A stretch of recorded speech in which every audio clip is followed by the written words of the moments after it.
अक्सर हमारे बड़े बुजुर्ग कहा करते थे और आपने भी सुना होगा कि अगर ज़िंदगी में सिर्फ खुशियाँ ही आएँ तो ज़िंदगी में खुशियों का महत्व ख़त्म हो जाता है।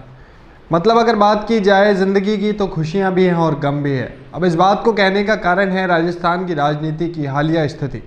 अब इसे यूँ समझिए कि जिस तरह रोते हुए बच्चे को चुप कराने के लिए उस वक्त बोल दिया जाता है, हाँ बेटा तुझे हेलीकॉप्टर दिलाएंगे, तुझे चील गाड़ी दिलवाएंगे, पर जब बच्चा चुप हो जाता है और अपने हाथों को देखता है तो उसके सपने उसके हाथों की तरफ बिल्कुल खाली होते हैं और फिर दोबारा वो इसलिए नहीं रोता कि क्या पता शायद हो सकता है वो चीज़ें कुछ समय के बाद उसे मिल जाए। ऐसे ही चलते चलते बच्चा भी राज़ी हो जाता है और घर वाले भी खुश हो जाते हैं।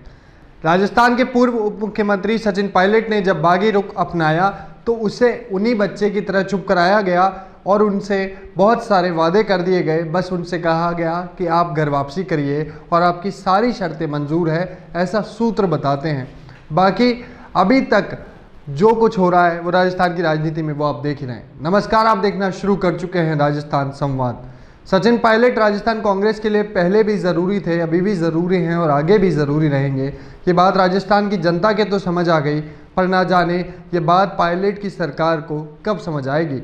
जब पायलट की घर वापसी कराई गई तो उनसे तमाम तरह के वादे किए गए और बोला गया था कि बस आपकी शर्तें मंजूर है, आपकी घर वापसी हो जानी चाहिए, और ऐसा सूत्रों ने कहा। पर जब पायलट की घर वापसी को 6 महीने से ज़्यादा वक्त हो चुका है तब भी सचिन पायलट और उनके समर्थकों को कुछ भी नहीं मिला। यहाँ तक कि जो चीज़ें उनसे बागी रुख अपनाने के चलते ले ली गई थी वो भी अभी तक नहीं दी गई।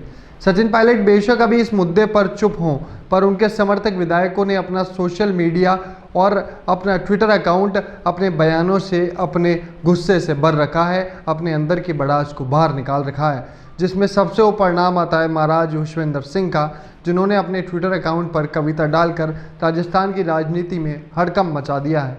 इससे पहले रमेश मीणा, हेमाराम चौधरी ने भी अपनी सरकार पर हमला बोलते हुए अपने सवालों के जवाब मांगे थे।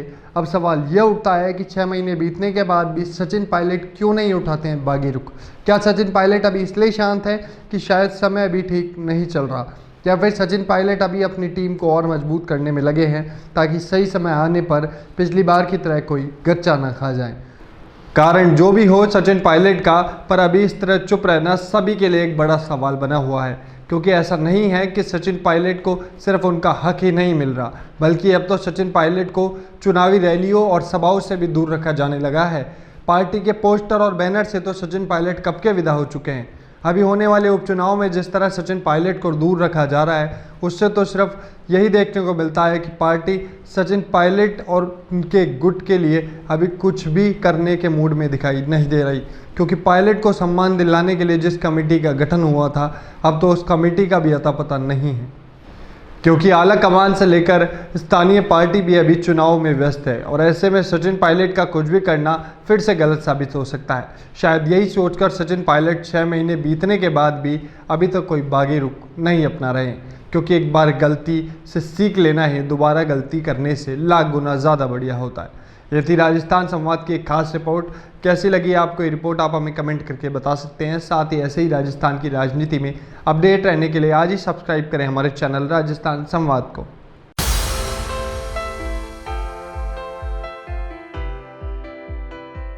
The perfect place for you to start your Bitcoin mining empire.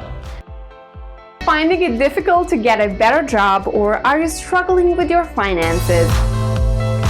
Dear spectators, as you all know, is today a very important day. ये है रिया जो बन गई है मोजो स्टार के कारण इंटरनेट की सुपरस्टार। भयंकर सिंगल गर्ल्स और बॉयज के लिए मैं लेके आई हूँ ये स्कूल ऑफ डेटिंग का रियलिटी शो। हेलो, मेरा नाम है संदेश और मुझे फुटबॉल खेलना बहुत पसंद है।